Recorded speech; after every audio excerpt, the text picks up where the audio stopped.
세상은 여전히 어둠 속에 있었습니다. 별들은 침묵했고 하늘은 숨을 죽였죠. 시간의 왕 크로노스가 다스리던 시대, 그곳에는 계절도 흐름도 미래도 없었습니다. 모든 것이 멈춰 있었고 신들조차 그의 그림자 아래에서 잠들어 있었죠. 하지만 침묵은 영원하지 않았습니다. 어느 날 하늘이 갈라지고 태양보다 눈부신 번개가 어둠을 찢고 떨어졌죠. 그 한 번의 울림이 천년의 정적을 깨뜨렸습니다. 그리스 신화에서 가장 극적인 순간 중 하나는 바로 이 장면입니다. 아버지 크로노스와 아들 제우스의 대결이죠. 이 이야기는 단순한 신들의 전쟁이 아니었습니다.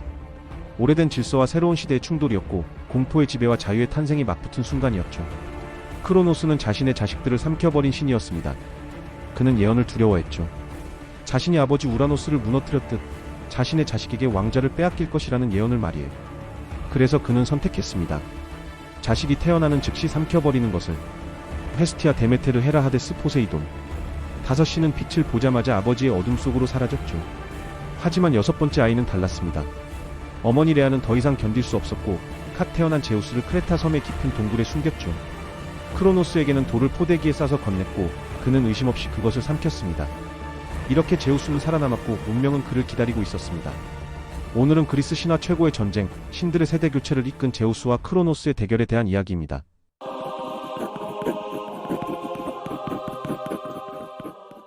크로노스의 왕국은 시간의 강 위에 떠 있었습니다.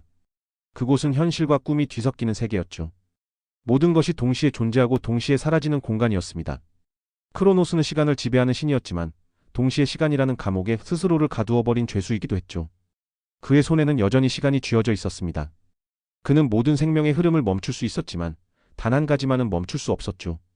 바로 자신의 운명이었습니다. 그의 꿈속에는 삼켜버린 자식들의 울음소리가 끊임없이 들려왔습니다. 헤스티아, 데메테르, 헤라, 하데스, 포세이돈. 그들은 그의 뱃속에서 잠들지 못한 채 끊임없이 그를 불렀죠. 아버지여, 당신의 시대는 끝났습니다. 그 목소리가 들릴 때마다 크로노스의 손은 떨렸고 왕좌는 흔들렸습니다. 두려움은 그를 지배했고 그 두려움이 그의 왕국을 더욱 어둡게 만들었죠. 크로노스가 왕이 된 과정도 폭력으로 얼룩져 있었습니다. 그의 아버지 우라노스는 하늘의 신이었죠.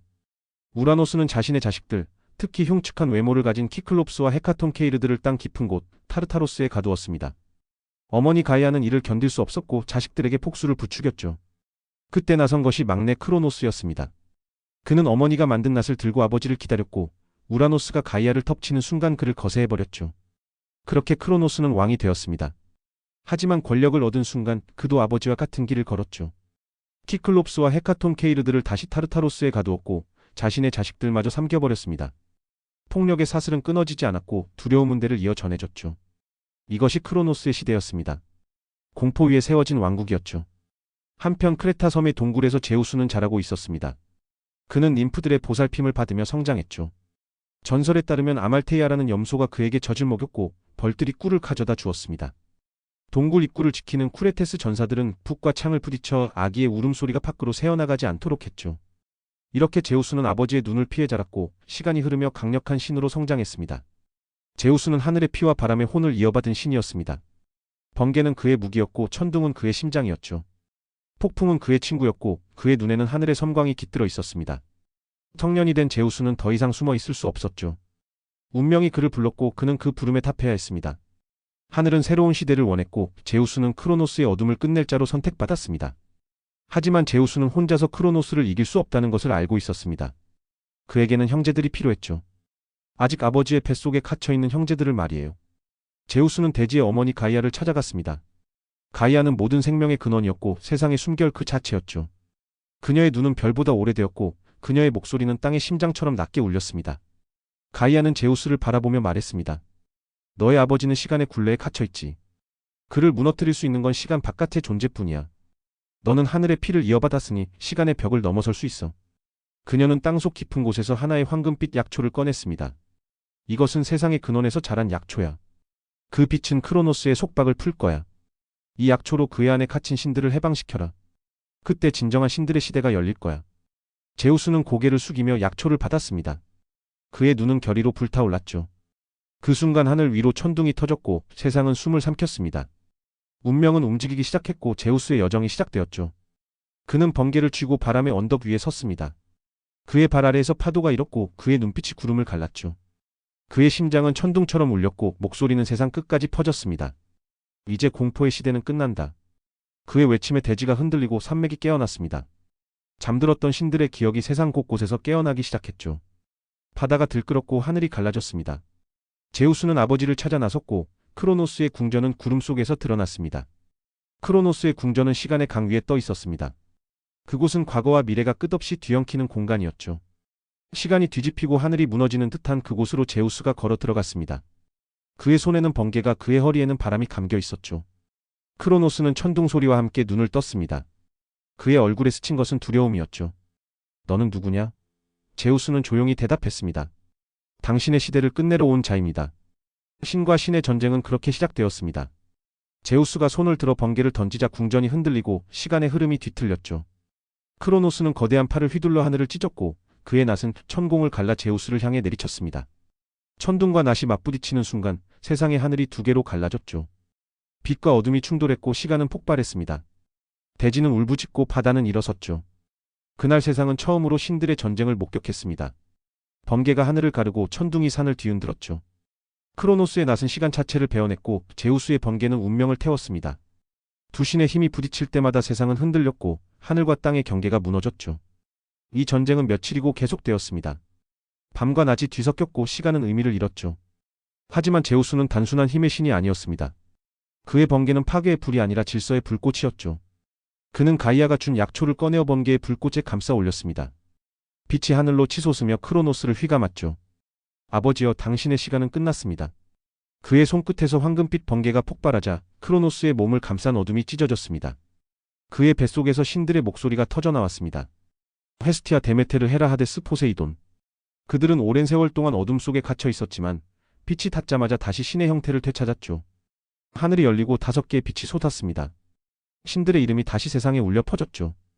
헤스티아는 불꽃으로, 데메테르는 대지로, 헤라는 권위로, 하데스는 그림자로, 포세이돈은 바다의 물결로 세상에 퍼져나갔습니다. 크로노스는 그 빛 속에서 무너졌습니다. 그의 왕관은 금빛 파편으로 흩어졌고 시간의 강은 천천히 멈춰서며 새로운 방향으로 흐르기 시작했죠. 전쟁은 끝나지 않았습니다. 아직 크로노스의 형제들 티탄 신들이 남아 있었으니까요. 하지만 이제 제우스는 혼자가 아니었습니다. 5 형제가 그의 곁에 섰고 함께 싸울 준비가 되어 있었죠. 티탄들과의 전쟁, 티타노마키아는 10년 동안 이어졌습니다. 제우스와 그의 형제들은 올림포스 산을 근거지로 삼았고 크로노스와 티탄들은 오트리스 산에서 맞섰죠. 전쟁은 치열했습니다. 하늘이 갈라지고 산이 무너졌으며 바다가 뒤집혔죠. 티탄들은 강력했습니다. 그들은 세상의 원초적인 힘을 다루었고 오랜 시간 동안 권력을 쥐고 있었으니까요. 제우스는 전쟁에서 승리하기 위해 결단을 내렸습니다. 그는 타르타로스로 내려가 아버지와 할아버지가 가둬둔 키클롭스와 헤카톤 케이르들을 풀어주었죠. 키클롭스는 외눈박이 거인들이었고 뛰어난 대장장이었습니다. 그들은 감사의 표시로 제우스에게 번개를, 포세이돈에게 삼지창을, 하데스에게 투구를 만들어 주었죠. 특히 하데스의 투구는 쓰는 자를 보이지 않게 만드는 능력이 있었습니다. 헤카톤 케이르는 100개의 팔을 가진 거인들이었습니다. 그들은 전쟁의 흐름을 바꿔놓았죠. 100개의 팔로 동시에 바위를 던지는 그들 앞에서 티탄들은 속수무책이었습니다. 전쟁은 격렬했지만 이제 균형이 기울기 시작했습니다. 제우스의 번개는 하늘을 가르고 포세이돈의 삼지창은 바다를 지배했으며 하데스는 보이지 않는 곳에서 적을 공격했죠. 마침내 전쟁은 끝났습니다. 크로노스와 대부분의 티탄들은 타르타로스 깊은 곳에 갇혔죠. 헤카톤 케이르들이 그곳을 지켰고 그들은 다시는 빠져나올 수 없었습니다. 하지만 모든 티탄이 패배한 것은 아니었습니다. 오케아노스는 전쟁에 참여하지 않았고 프로메테우스와 에피메테우스 형제는 제우스의 편에 섰죠. 그들은 용서받았고 새로운 시대에서 자리를 유지할 수 있었습니다. 전쟁이 끝난 후 세 형제는 세상을 나누었습니다. 제우스는 하늘을, 포세이돈은 바다를, 하데스는 지하세계를 다스리게 되었죠. 대지는 공동의 영역으로 남았습니다. 이렇게 올림포스 시대가 시작되었고 제우스는 신들의 왕이 되었습니다. 그는 올림포스 산 꼭대기에 궁전을 세웠고 그곳에서 세상을 내려다보았죠. 하지만 제우스의 시대도 평화롭지만은 않았습니다. 가이아는 자신의 자식들인 티탄들이 갇힌 것에 분노했죠. 그녀는 마지막 자식 괴물 티폰을 낳았습니다. 티폰은 상상할 수 없을 정도로 거대하고 강력했죠. 그의 머리는 하늘에 닿았고 팔을 벌리면 세상의 끝에서 끝까지 닿았습니다. 그의 입에서는 불이 뿜어져 나왔고 100개의 뱀머리가 그의 어깨에서 자라났죠. 티폰이 나타났을 때 올림포스의 신들조차 두려움에 떨었습니다. 많은 신들이 이집트로 도망쳤고 동물로 변신하여 숨었죠. 하지만 제우스는 도망치지 않았습니다. 그는 번개를 들고 티폰과 맞섰죠. 전쟁은 처절했습니다. 티폰의 불길과 제우스의 번개가 충돌하며 하늘이 불타올랐고 산들이 무너졌습니다. 한때 티폰이 제우스를 제압하고 그의 힘줄을 빼앗기도 했죠. 하지만 헤르메스와 판이 힘줄을 되찾아왔고 제우스는 다시 일어났습니다. 그는 모든 힘을 모아 티폰에게 번개를 퍼부었고 마침내 에트나산을 티폰 위에 던져 그를 가두었죠. 지금도 에트나산이 분화하는 것은 그 아래 갇힌 티폰이 분노하며 불을 뿜기 때문이라고 합니다. 이것이 제우스가 치른 마지막 전쟁이었고 이후 그의 지배는 확고해졌습니다. 제우스와 크로노스의 이야기는 단순한 신화가 아니었습니다. 이것은 세대 간의 갈등, 권력의 이동, 그리고 운명에 대한 이야기였죠. 크로노스는 예언을 두려워하여 자식들을 삼켰지만 결국 그 예언을 피할 수 없었습니다. 그의 두려움이 오히려 그가 두려워하던 결과를 만들어낸 거죠. 만약 그가 자식들을 삼키지 않았다면 제우스가 반란을 일으킬 이유도 없었을 겁니다. 이 신화는 그리스인들에게 많은 의미를 가졌습니다. 무엇보다 정의와 질서의 승리를 보여주었죠. 크로노스의 시대는 공포와 폭력으로 얼룩졌지만 제우스의 시대는 법과 질서를 세웠습니다. 그리스 신화에서 제우스의 승리는 인간 세계의 시작을 알렸습니다. 티탄들의 시대에는 인간이 없었죠. 제우스와 올림포스 신들이 세상을 다스리기 시작하면서 프로메테우스가 흙으로 인간을 빚었고 아테나가 생명을 불어넣었습니다. 인간의 역사는 이렇게 신들의 새로운 시대와 함께 시작되었죠. 제우스는 올림포스에서 수천 년을 다스렸습니다. 그는 정의의 수호자였고 손님 접대의 신이었으며 맹세의 신이었죠. 그의 번개는 거짓말쟁이와 배신자를 벌했고 그의 법은 신과 인간 모두에게 적용되었습니다. 물론 그 자신이 법을 어기는 경우도 많았지만요.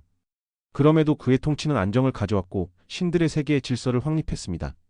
흥미롭게도 제우스 역시 자신이 무너질 것이라는 예언에 시달렸습니다. 그는 지의 여신 메티스와 사랑에 빠졌는데 메티스가 낳을 자식이 제우스보다 강력할 것이라는 예언이 있었죠. 크로노스의 실수를 반복하지 않기 위해 제우스는 다른 방법을 선택했습니다. 그는 임신한 메티스를 통째로 삼켜버렸죠. 나중에 그의 머리에서 완전 무장한 아테나가 태어났지만 예언은 이루어지지 않았습니다. 제우스는 아버지와 달리 운명을 피하는 데 성공한 것처럼 보였죠. 하지만 신화는 계속됩니다. 제우스의 통치도 언젠가는 끝날 것이라는 암시들이 있었죠. 일부 예언에서는 그가 낳을 아들이 그를 무너뜨릴 것이라고 했고 제우스는 평생 그 두려움을 안고 살았습니다. 결국 신들의 세계도 인간 세계와 마찬가지로 변화와 갈등, 그리고 불확실한 미래를 향해 나아가고 있었던 거죠. 하지만 운명은 언제나 다음 장을 준비합니다. 하늘의 신, 바다의 신, 그리고 저승의 신. 세 형제의 길은 이제 막 갈라지려 하고 있었고 새로운 이야기들이 기다리고 있었죠. 신들의 사랑과 질투, 영웅들의 모험, 인간들의 운명. 올림포스 시대는 시작되었고 그리스 신화의 황금기가 열렸습니다. 앞으로 신들의 세계에서는 더 많은 이야기가 펼쳐질 거예요. 제우스의 수많은 연회담, 영웅들의 탄생, 트로이 전쟁, 오디세우스의 모험. 이 모든 이야기의 시작점이 바로 제우스와 크로노스의 전쟁이었죠. 낡은 세계가 무너지고 새로운 세계가 열렸을 때 비로소 신화의 진짜 이야기가 시작된 겁니다. 오늘은 그리스 신화의 세대 교체, 제우스가 크로노스를 무너뜨리고 올림포스 시대를 연 이야기였습니다.